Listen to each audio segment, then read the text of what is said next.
Welcome to CivilNet. My guest is Arsen Kharatyan. He is from the Georgian-based radio station Alik, or Alik TV, excuse me. He is one of the co-founders, and he was here taking part in the referendum on the constitutional reforms that took place on December 6th in Yerevan as part of an observation mission. Arsen, thank you for joining us. Thanks for having me. Like the rest of us, you haven't slept much in the last couple of days. You were here, as I said, you know, the Georgian-based Alik media, but you're from Armenia, you've been part of the political process for many years, you continue to be engaged and very active in what's been taking place. I mean, the obvious first question that I want to start with is, you know, how many polling stations did you go to, what did you see? But we'll get to that. I want to feel your impressions. If you compare this particular election, this vote, with previous elections, did you see the same kind of activity, or did it get worse? I feel like we're back 20 years, if not more. I don't know. This would be probably one of the worst elections, for sure, after the 2008 illegitimate elections, and obviously the crackdown and everything else that we've seen. This has been the worst elections under Serge Sarkisyan's regime. One of the outrage, one of the worst parts of it probably is that I felt like they are ready to do anything at any time, at any polling station at some point of time. This was mostly true after the evening when the first results started to come out.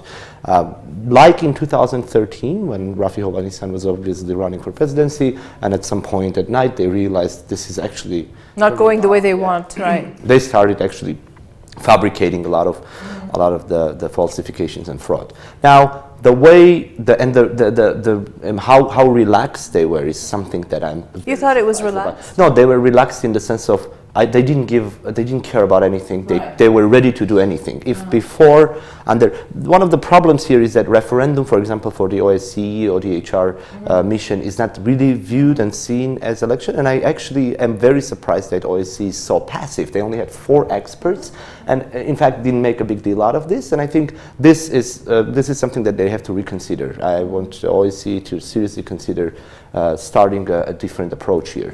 But the fact that we didn't have enough, maybe, foreign observers could have been the reason why they were acting more relaxed, as you said. In the sense of we can do anything at any time. I mean, we're back to the times when the lights are being turned off. Yeah, ballot stuffing. Ballot stuffing. People are threatened, almost close to attacks, kicked out of the polling stations and precincts.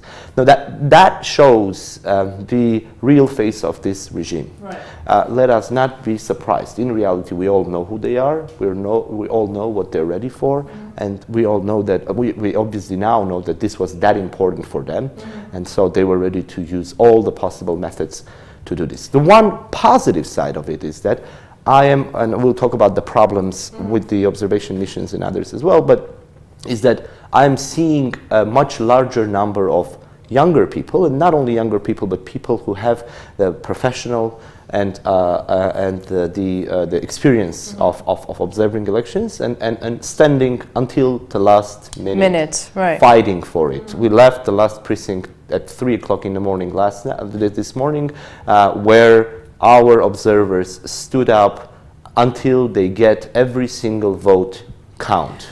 Yeah, I mean, this is an important nuance I want to talk about. We'll get to this, but I want to come back again to the precincts, the polling stations that you went to. Were you witness to any kind of violation? Because I have to be honest, we couldn't keep up with the number of calls that we were getting from just ordinary citizens about, you know, people voting in their place, not being allowed to vote, and many other different kinds of violations. What did you see?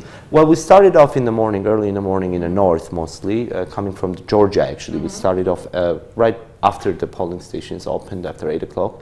And we started visiting smaller villages and some towns in Lori and in Aragazotan, the 2 main regions. Over 10 precincts, just our own mobile group. But our organization certified another 12 people to cover. But we pretty much were able to, at least with the help of some friends, to get some Americans and Georgians and others, expats who live in Georgia. Now, in the earlier side of the day, we didn't see really much. I mean, calm, calm, relaxed environment. By the time we got to Yerevan, by 4 o'clock, 5 o'clock p.m., of course, we started getting the phone calls, and we were at the Citizens Observation Mission with transparency in other places, and we were trying to do it in the mobile way. But the real, I mean, smaller issues appeared in the evening. The real worry on their side was right after they realized they're losing. They're losing big. I am personally certain that they have received pretty much 90% of the voters no. I cannot claim this because I don't have... It's your perception of it, sure. But from whatever information we were able to gather, it was pretty much clear the no is winning. And that no is not about constitutional amendments. It's not about the text of the Constitution. It's not about whether we protest in a parliamentary state or a presidential state. It's a no to the regime. And this is very clear. We've talked to a couple of dozen people in the streets. We've talked to pretty much everyone who we saw in the streets around the precincts and elsewhere. Now, that should be a warning sign for them, because if they, I actually don't even know how much more should the people of the country say no, so they realize it's a no.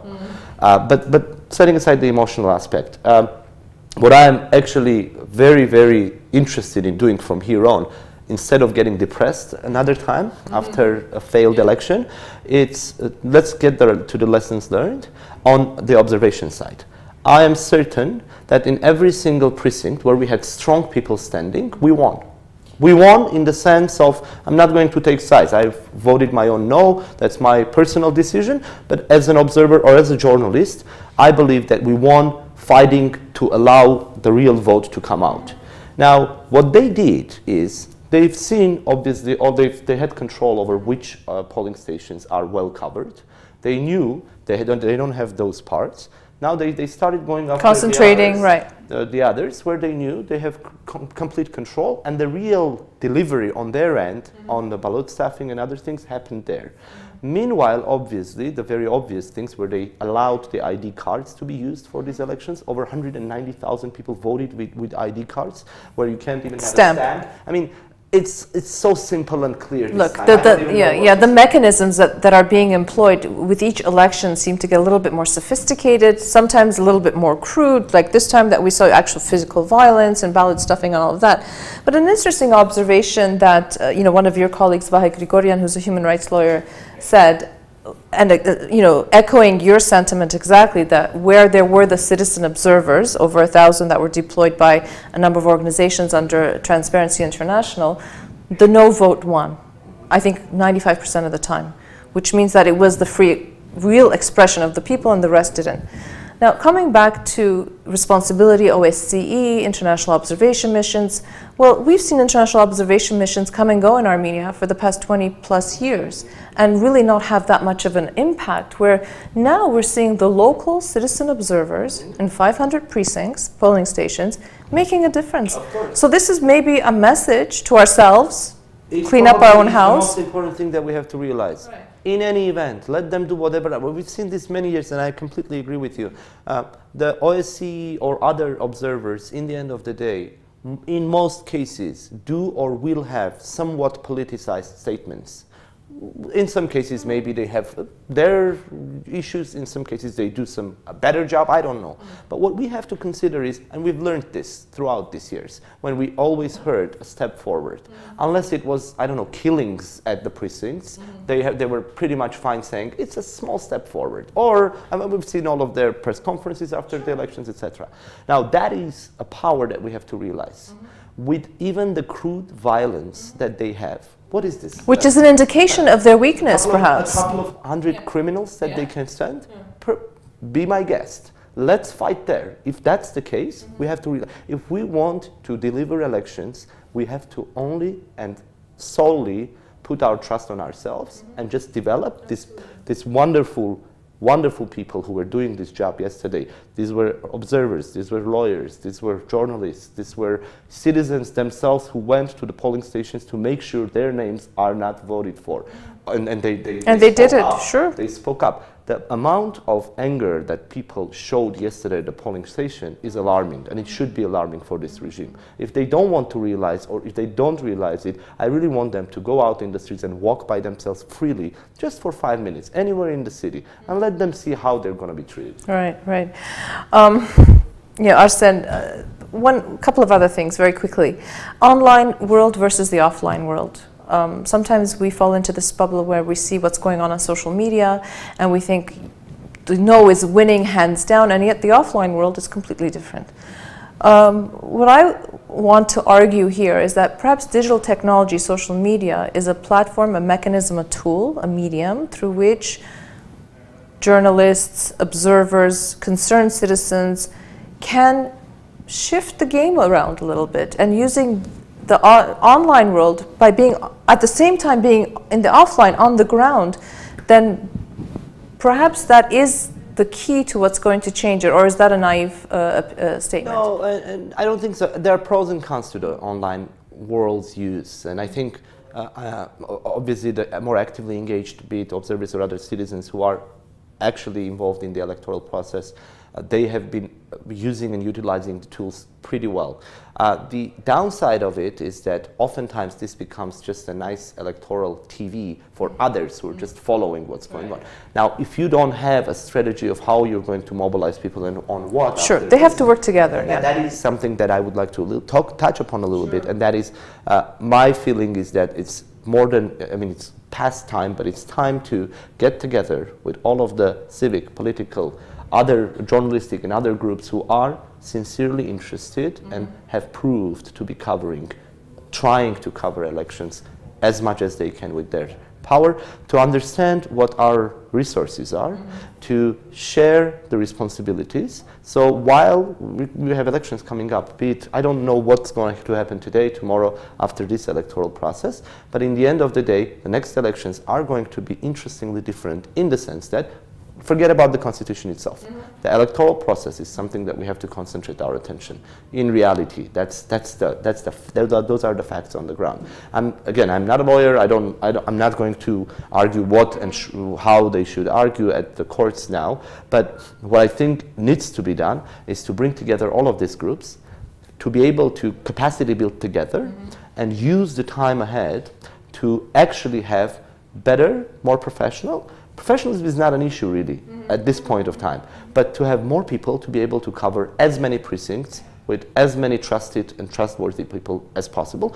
In the worst areas, and I've said this before, let's get the largest number of foreigners who will be ready, who actually make a difference.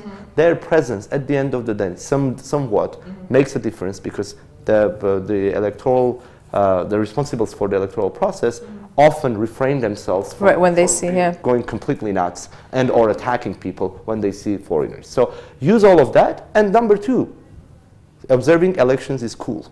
I mean it. I believe that our diaspora resource should be more actively involved in this. We already have the experience. I believe that the diaspora organizations such as the Birthright Armenia and others that have the great capacity already and have their own number of people work on this. Let's do this together with the Armenians. Let's make the foreigners also be Armenians, because they're sincerely interested in democracy building.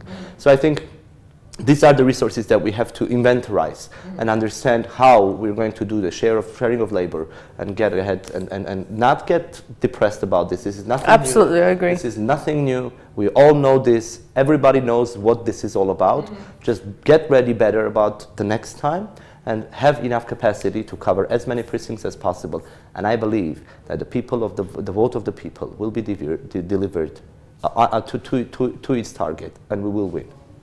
Arsen Can, thanks for the inspiration. And the motto, I think, is observing elections is cool.